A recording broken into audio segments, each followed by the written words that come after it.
Neil, we're 46 days away from Election Day. Are you nervous? That is wild. I mean, first of all, it can't come soon enough, but also sort of scary to think about too, especially when you see It, some of these polls. yeah, it really is. It's kind of like, I don't know, college graduation or something. You know you're going to get there, but like, what if you failed all your exams and your parents came and, you didn't really graduate? Right. But if Except that on a national happens, scale. yeah, I was going to say, if that happens, like the fate of American style democracy doesn't hang on the balance of whether or not I pass like spring semester of, some history class. Exactly. All right. So, Neil, I just want to explain to our viewers I don't normally dress like this Mm. for our videos, but I had this in my closet and I bought it because of Tim Walls. And so I thought I would wear it because it's actually kind of cool and windy and rainy here on Martha's Vineyard. So it's cozy. But I also thought, here's a little political shirt, my Tim Walls shirt. Well, we're It's a, both in like lumberjack mode because I'm in my that's polar fleece. It's like we should be taping this from Portland, Oregon or something. But it's chill. It's really exactly. cold here in Los Angeles. We went from 105 to like 65, and which I prefer, but it feels like fall. Thank God Kamala is going to fix climate Fix that. change. Yeah. So, Neil, our viewers missed you last week because you were busy at work on the op ed project. And I wonder if you just take a couple minutes and tell our viewers what the op ed project is and how they could get involved if they wanted to. Yeah, thank you so much. I'd be happy to. I'm a freelancer, so I wear a lot of different hats. I've been out of academia, by the way, for a decade now. It was 10 years Wow. ago, in the spring of 2014 that I left academia, or it left me. But one of the hats I wear is work that I do with an organization called the Op-Ed Project, which has been around since 2008. And our organization works to radically change the demographics of voice in our public conversations, particularly on our op-ed pages, which, at the time of our founding were overwhelmingly white, overwhelmingly male. And so we work with underrepresented communities, particularly at universities, to teach faculty members how to write for public audiences. And so I just launched a fellowship that's out of NYU this fall. I'm currently also leading another fellowship that's about to wrap up that's at UC Santa Barbara. But we work outside of academia too with every community, every organization that you can imagine. And we have these public workshops that we offer every month. So if you're someone out there who's, whether or not you're in academia, but who's interested in writing op-eds, interested in writing public commentary, I hope you'll look up our organization, the Op-Ed Project. And like I said, we hold workshops every month. And I'm often leading them, so I'd love to have you there. But we are we're doing the work of really expanding who it is that speaks into our public square, so we can expand knowledge and expand our imagination of who experts are and what expertise looks like. It's wonderful, Neil. I'm so glad you're doing this. And viewers, we're going to link to the op ed project in the show notes so that you can find it and sort of noodle around. I was amazed when I went to that website and saw how much they do. So, to pivot to politics, just to give our sort of weekly wrap up, a New York Times Siena College poll sees the national presidential race deadlocked at 47% of the vote for Trump and Harris each, but weirdly gives Kamala Harris a 4 point lead in Pennsylvania, which will literally be the keystone state in this race. It will be very difficult for Donald Trump to win the election without winning Pennsylvania. So Pennsylvania is actually key for him.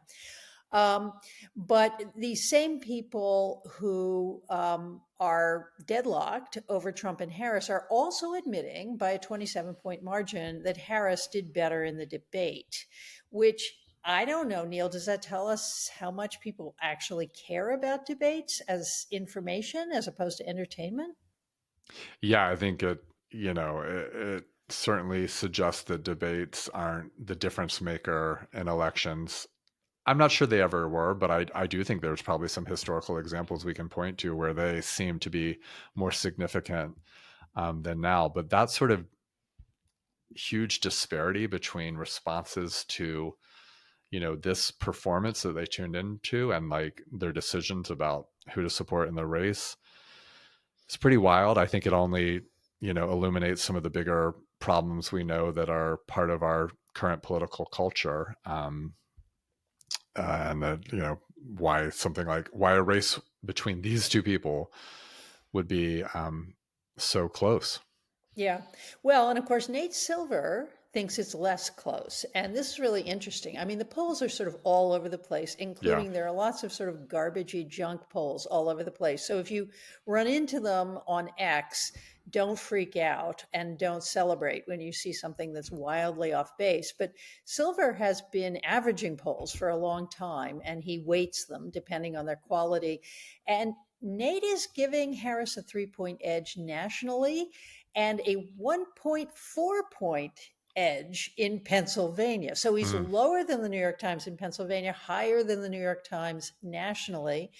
Um, However, here's the interesting part. Nate Silver is still giving Trump a 52% chance of winning the race, but his recent numbers show that Harris's chances of winning are rising sharply and Trump's are declining sharply.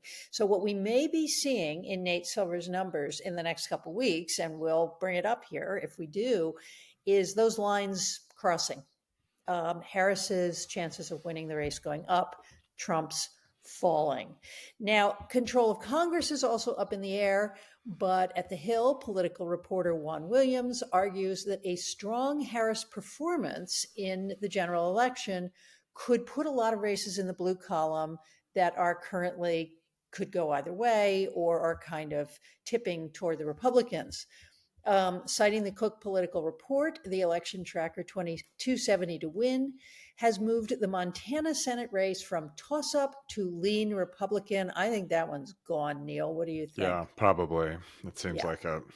Yeah. So since the Democrats will lose a seat in West Virginia with Joe Manchin's retirement, we're looking at 10 other races to decide the Senate majority, and two of them, Republican incumbents Ted Cruz in Texas and Rick Scott in Florida, are tough flips, but they're looking more in reach than they have been. Neil, could you speak particularly to Florida? Do you think Rick Scott can be taken out? I think he can be. I mean, I think we touched on this a little bit a few weeks ago when we did our Florida episode. I really think that there's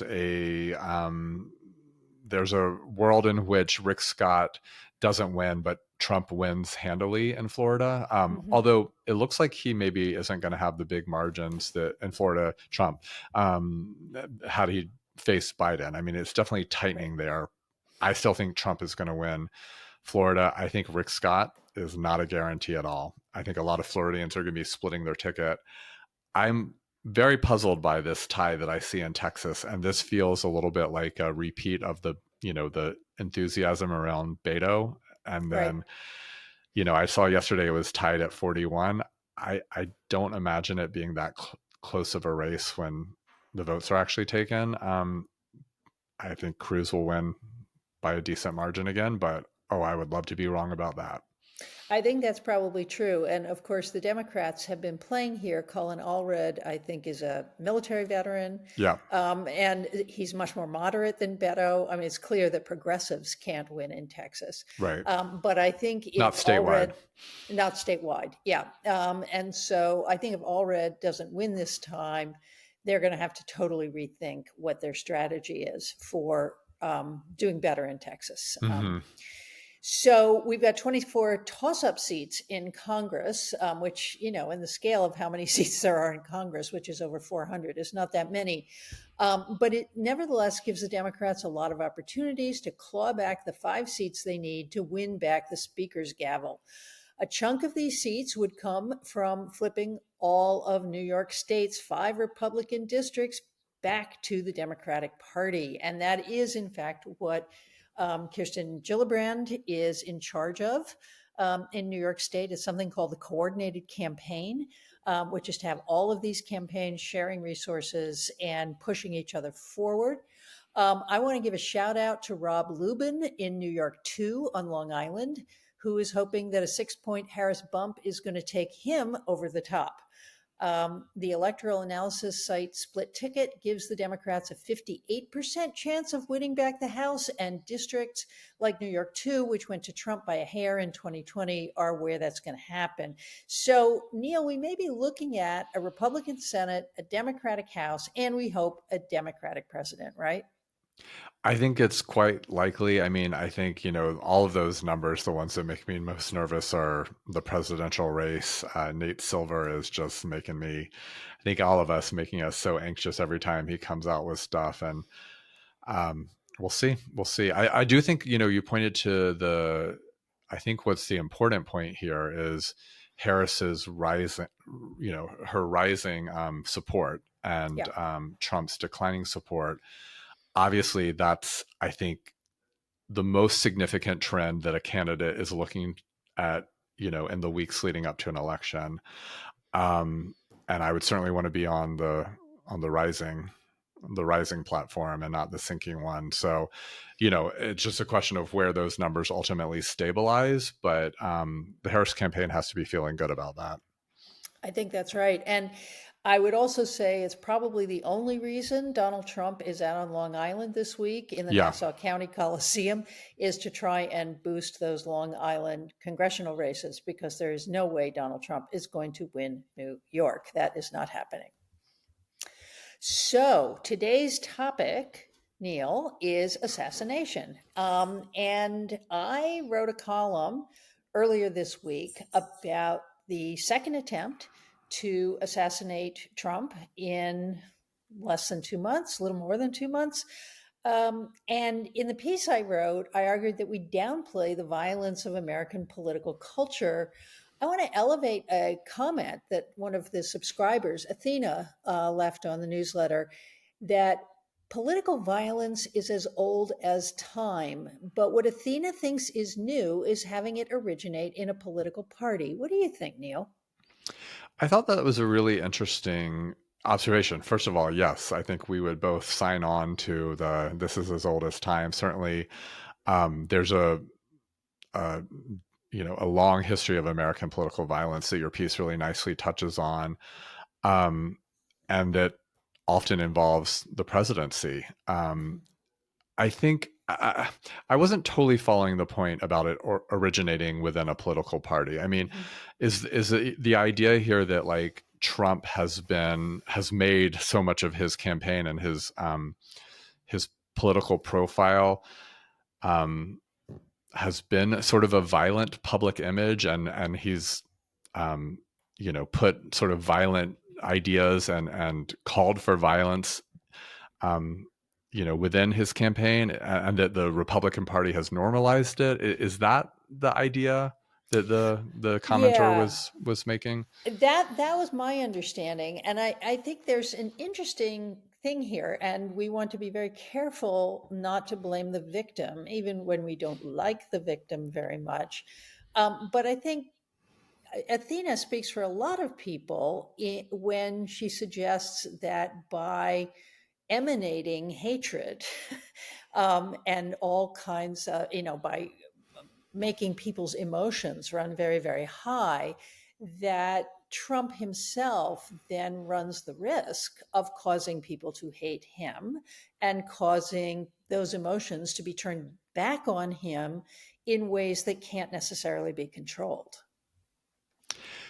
Yes, that seems right. And also, I think there's other things that work here that we can point to and bring into the conversation. I mean, I do think, as much as I agree with Athena's comments, and I think a lot of people are voicing this, that sort of framing of this has also been used by Republicans, by Trump supporters, as to go after Democrats, right? The Democrats caused this, and so I think it's like it's sort of two sides of the same coin. If like that's the way we look at this, it's like, did Trump cause this, or did Republican hatred about Trump cause, or Democratic hatred about Trump cause it? Either way, Trump sort of remains at the center of this, and I think that's understandable. But I would love us to pull back a little bit and bring into context, into conversation here, the longer history of American political violence, the easy access to firearms in this country, you know, uh, mental health conversations, those sorts of things that seem highly relevant to this. The fact that like there are shootings every single day in this country, Mhm. and that many of those are focused on our most vulnerable, like school children. So um, I just sometimes worry about like overemphasizing or overanalyzing Trump and the attacks on Trump and seeing those as sort of singular, as opposed to seeing them existing within a huge context of American violence. Yeah, I think that's right. And I think we also have to note that since 2016, the level of threats toward public figures has gone way, way up. And also toward people. I mean, we really heard this in the January 6th hearings. The two women who were part of the vote counting apparatus in Georgia, who were identified falsely as having helped the Democrats cheat during the election and had to leave their homes. One Mm-hmm. woman said she never tells anybody her name anymore because she doesn't want to be recognized in public. And so the level of violence that conspiracy mongering, that has in fact originated in the MAGA movement, has made ubiquitous in our political life, is another little piece of information here. And, we don't want presidents to be assassinated. We don't want presidential candidates to be assassinated. We don't want anyone to be the object of gun violence.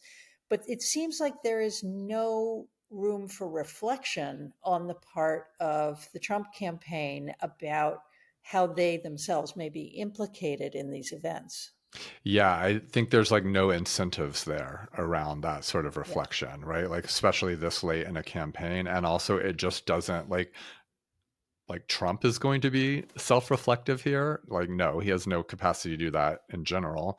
And I think he's bent the entire Republican operation to his logic, and so there's no room for a sort of national conversation around this. But again, that's in keeping with the lack of space for any sort of national conversation around gun violence in general, Yeah. which would be like all the more appropriate when a school is shot up and dozens of little children are massacred. Um, I think one thing that is really compelling to me as a sort of question here is why is this not a bigger deal? Because Right. as much as we can say, well, this is just part and parcel of American life, right? We live in a violent political culture. So at one point, the guns are going to get turned to, the presidency or the president or the presidential candidates. It is compelling to me how little attention this has gotten in the media, and Hmm. media, and even not. Let's take this outside of media. I don't think Americans are that um, are that caught up in this. The fact that one of our two presidential candidates has had an assassination attempt against him twice. Like, what do you think accounts for that, Claire? That's different than maybe some of the things we've already spelled out here. I think it's really interesting, Neil. I guess there are a couple things I've thought about. One is that it is something about Trump that every time the level of violence gets higher, we accommodate to it. Yep. And I am concerned that there is a kind of accommodation to like, okay, people are going to shoot at Trump, and Yep. it's up to the Secret Service to make them stop. That's really horrifying. And we have not seen that in other elections. We have seen assassinations, we've seen assassination attempts, but we haven't seen repeated active attempts to shoot a presidential candidate or a former president. I would say that, in sort of counterpoint, because Trump loves to play the victim here and say, nobody has ever had this happen except me, and so on.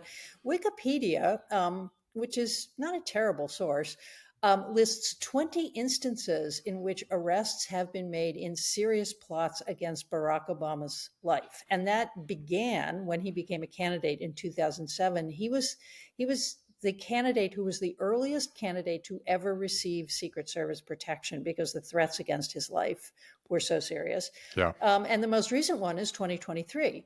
And these are people who are not just, like this guy who thought he was going to shoot at Trump, apparently was kind of deranged and untogether and thought he was going to raise troops in Ukraine and started doing that, but couldn't really pull it off. He's a very sort of untogether man who was clearly unraveling. These plots against Obama's life, if you read about them, and I can link to them in our show notes, are very serious people who are very well organized. I mean, similarly, the people who were going to kidnap Gretchen Whitmer, the governor of Michigan. Uh-huh. So, I would be surprised if there were not more active threats against Trump's life, and these are the only ones we've seen. But I guess I would be surprised if there were as many sort of well organized plots to endanger him, because this kind of organization and this kind of thing has a tendency to come from the right. Hmm. Yeah, I think that's right. I also would say, you know, everything that happens to Trump, he's the only person to have ever experienced it, as you say. Right. He's a singular figure in the history of the world. And none of that is borne out by evidence. And I just want to bring into the conversation the two assassination attempts on Gerald Ford that happened 3 weeks apart.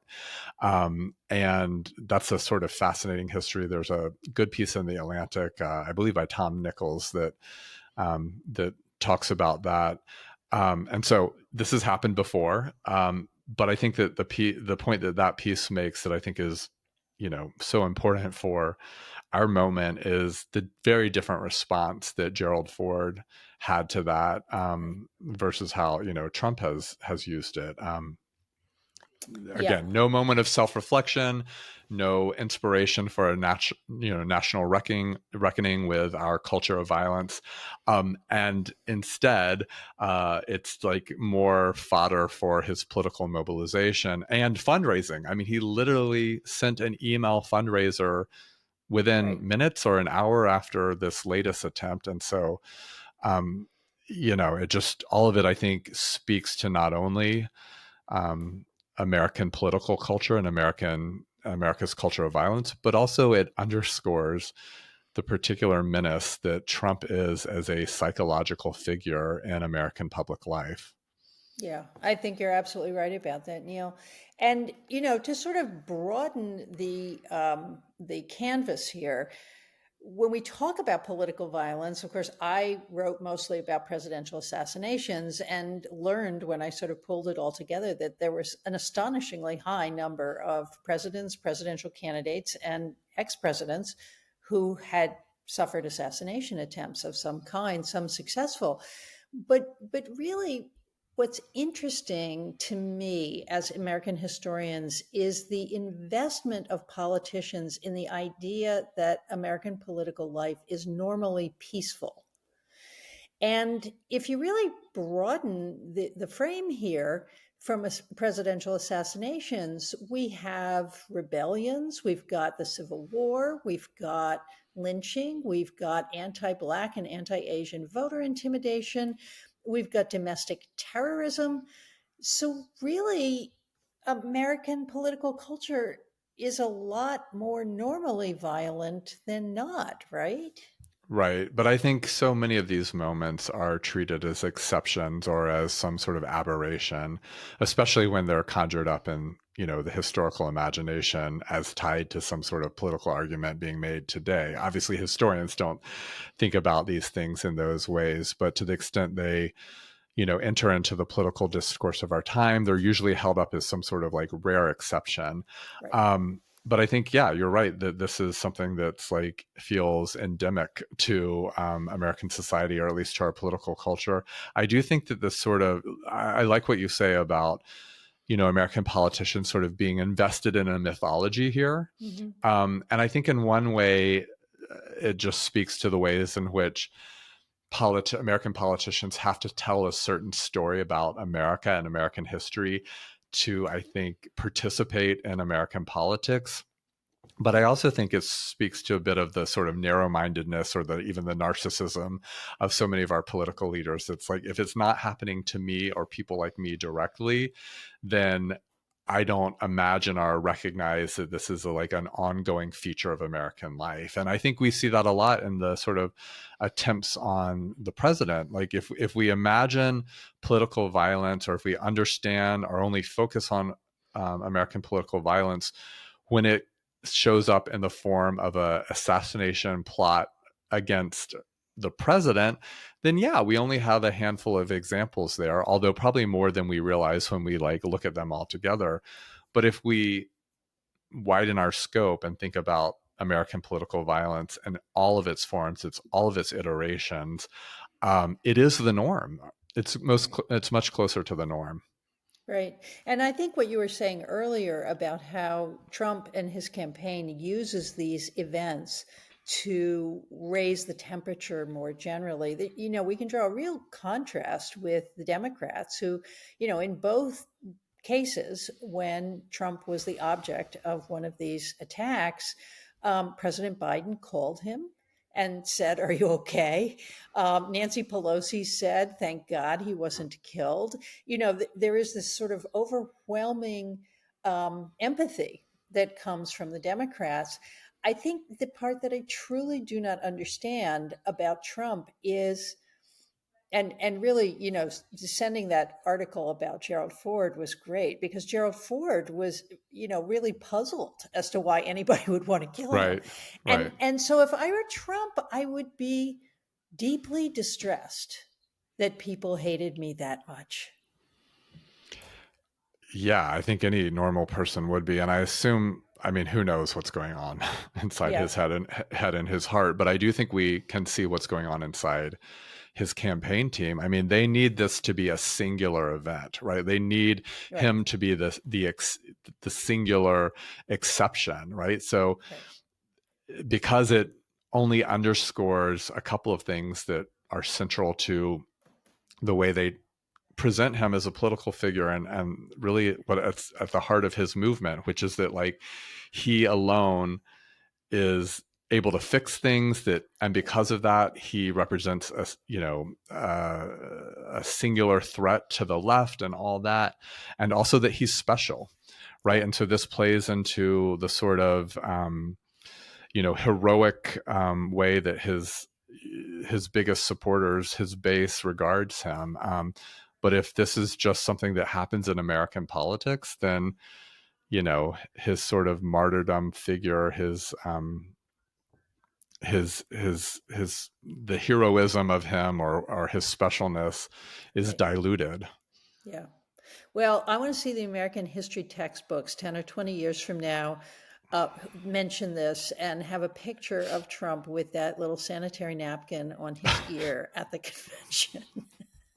um, because, that really does epitomize how something that is so terribly serious and actually sort of a potentially tragic moment is then turned to this sort of dark purposes on their part and then dark humor on the internet.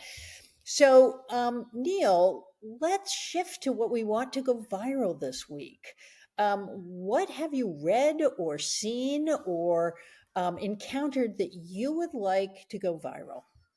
Well, this is really in keeping with our topic of this week, because this is about American political violence. It's a new podcast series from The Atlantic called We Live Here Now. I believe there's 6 episodes that'll come out. Only the first episode has dropped so far. It is hosted by Hannah Rosen and her partner Lauren Ober. And the conceit Ooh. of this is that they were about a year ago on a walk with their dogs one night after dinner and saw a truck, I think, parked in their neighborhood with January 6th bumper stickers on it, and sort of other far right bumper Oh, stickers on wow. it. And one of them like made a comment to the other one about it, not realizing that the person who had owned the truck was in the truck and overheard them and shouted out the window, some expletives and something along the lines of like, "We live here now." It Oh, turns out And this piece is really, sorry, the podcast series is this investigation into what I didn't know, but I find fascinating, which is a lot of people who are sort of related to the January 6th people have moved to Washington, D.C., including, and this is really the focus of Oh this my God. podcast, the mother of Ashley Babbitt. Oh So my this, God. yes, so this apparently their neighbor is this woman, Mickey Withoft.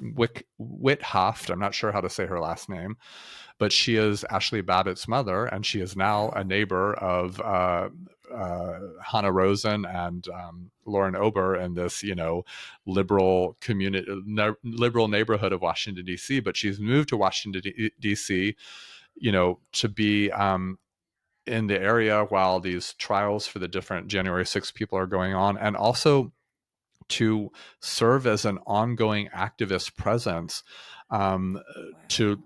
shape media coverage of those trials, to really change, especially within conservative media, but obviously this is going to have effect on all coverage, the sort of narrative about what Wow. January 6th represented. And so this is this exploration into the sort of people who are connected to the January 6th folks and the ways in which they have set up shop in Washington, D.C. And so I just sort of devoured that first episode. I can't wait for the others to come out. I think it's going to be this really interesting exploration into also sort of the ways in which all of us get siloed into like our particular media universes, but also how that obviously shows up in our communities. Like we all tend to live in places increasingly so that our neighborhoods that where everyone thinks like us. And so I think part of what they're going to be exploring here is like, what does it mean that like these sort of folks show up in our neighborhood in Washington, D.C., and what does it mean for us to be in community with them? Yeah. And what are some of the conversations we might be able to have across this divide? So I love Wow. everything Hannah Rosen does, and I'm really Yeah. excited to hear how these episodes unfold. So again, people should check it out. Podcast series from The Atlantic. It's called We Live Here Now. And I will link to it. Thank you so much, Neil. I'm going to start downloading right away. So I'm also doing a media thing, but it's not about violence. You may know, Neil, that Brian Stelter is back at CNN. Yep. He was let go a while ago when CNN had a new head who was trying to make it more conservative or middle of the roadie or something like that. And of course, Brian has been sort of an ongoing critic of Trump since 2016, and also Fox News. He wrote a book about Fox News that was fantastic. So anyway, Brian's back at CNN and he's doing his wonderful newsletter again on the media, on political media. And he's tackling this business of why, Kamala Harris's interviews, and she's been criticized very, very widely about not letting journalists question her, not being spontaneous enough, blah, blah, blah. Well, one of the things Stelter found out is that the Harris Walls media strategy is to go small. And they are doing sit downs mostly with local outlets, with small podcasts. Maybe we can get them on the show, creating original content for social media platforms. In other words, they're really sort of slicing and dicing where they need to get the votes. So, for example, they were recently in Philadelphia. They were on WPVI, which is the original Action News. Um, and it's broadcast to maybe 30 or 40,000 people. So they're doing these in-depth interviews with local journalists who are watched by local people, and they call it the going small strategy. And part of why I thought it was so interesting is when I was writing Political Junkies, I sort of tracked the creation of um, alternative media that was aimed at segmented audiences. And, most of that happened through technology, whether it was newsletters or social media or radio and so on. And this is really sort of saying, all right, the technology now matters less than where the audiences are and how you can identify an audience. So they're really sort of pinpointing the pockets of voters they need to learn about what Harris Walls will do in the White House. And they're doing it through trusted messengers, which are these local newscasters and podcasters. So I thought it was a really, really interesting development in political media, in part because who they're being criticized by, God bless you, Neil, Excuse me. um, who they're being criticized by, of course, are the national press, who are Right. sort of frustrated and irritated that the campaign is not making enough time for them. But actually, I would argue they are where they should be, which is the voters that they need to persuade to push them over the top in swing states. Yeah, I think it's been so fascinating to watch that development. But I also think the other thing that's interesting about it is like you can target these particular audiences in a way that feels very, cultivated Hmm. or curated, really. Hmm. And also, we know that in our social media age, nothing stays at the place where it originates. Like Right, things like I've watched the Philadelphia interviews on Twitter because, of right. course, everything you know, is content that can be Yeah, made viral. yeah, And so that's sort of an interesting wrinkle around this strategy yeah. or opportunity around this strategy is one can be both targeted, but also know that like the target isn't where it stays forever in the way that would have, a couple of decades ago. Yeah, and to summarize what you just said, Neil, which I think is very smart, everything local can become national, but Right. everything national can't become local. Yeah. Yeah. That's smart. Yeah. Yeah. So, Neil, our time is up, but I will see you next week. Same bat time, same bat channel. And I hope until then you have a wonderful time reading all the op eds that your students are writing. Definitely. All right. See you next week. Maybe Uh, not in fleeceware, but we'll figure it we'll out. see that, climate change, we have to be ready for anything. Exactly. All right, buddy. See you soon. See you soon.